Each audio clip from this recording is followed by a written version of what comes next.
नाज़रीन, वही हुआ जिसका इम्कान था। अवाम और माहिरीन के खदशे, डर, तहफ़्फ़ुज़ात और सवाल सब दुरुस्त साबित हुए। IMF ने डू मोर का मुतालबा किया है।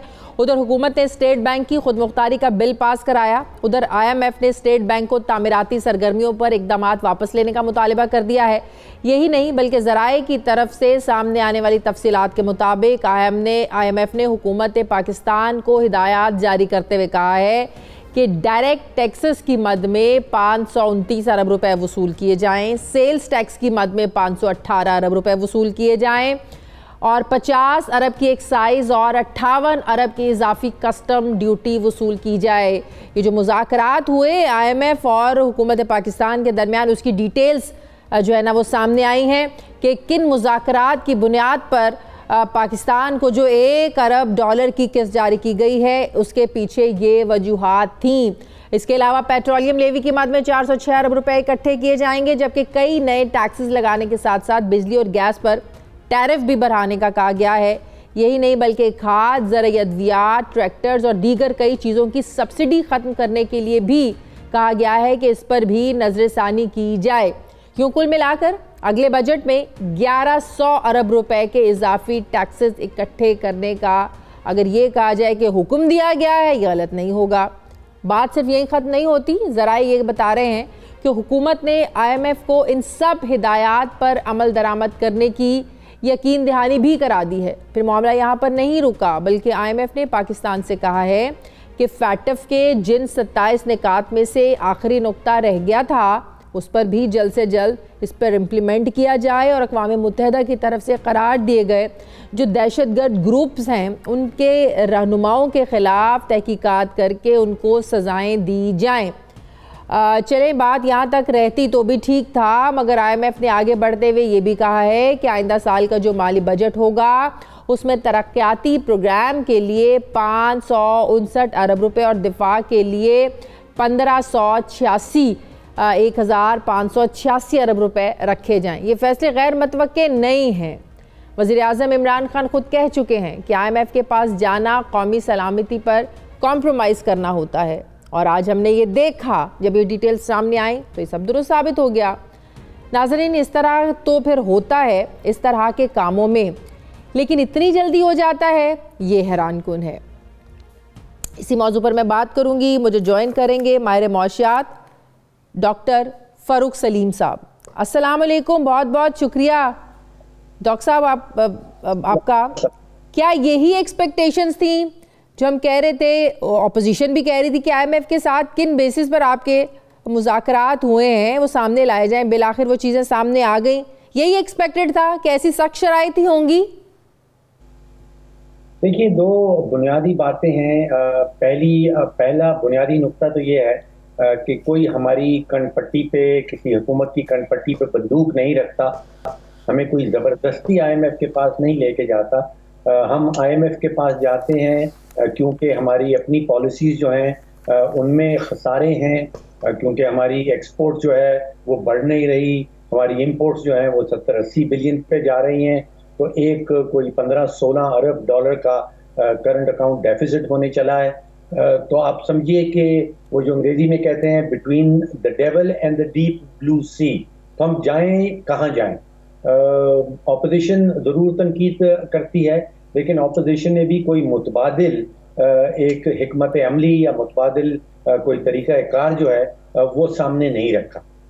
कुछ चीज़ें तो हमने शराइत पूरी कर दी। आपने जिक्र किया $1 बिलियन से पहले हमने कोई 350 अरब रुपए के टैक्सेस लगाए, कोई 300 अरब का टैक्स डीजल और पेट्रोल के ऊपर था, जो इवेंचुअली कोई 30 रुपए फी लीटर जाना है। बिजली की कीमत बढ़ाई गई थी।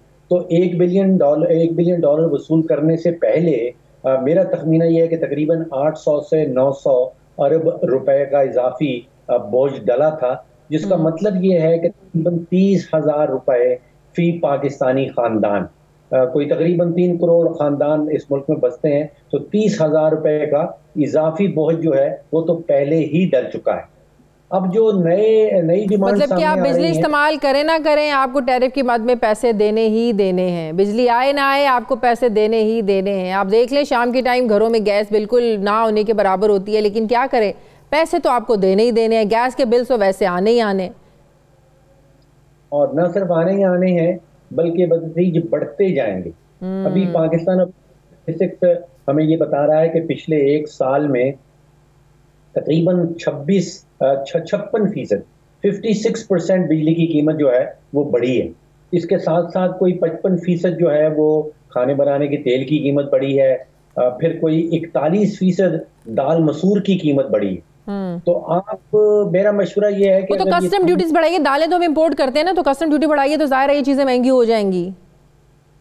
तो आप कोशिश ये करें कि ये 3 या 4 चीजों का इस्तेमाल बंद कर दें जिनकी कीमत बहुत तेजी से बढ़ी है। कुकिंग ऑयल का इस्तेमाल जो 55% बढ़ा है, बिजली इस्तेमाल करना बंद कर दें, पेट्रोल, दालें भी खाना बंद कर दें, मसूर की दाल खाना बंद कर दें, वो 41% बढ़ी है, तो फिर आपके ऊपर महंगाई का वो बोझ नहीं पड़ेगा। सही।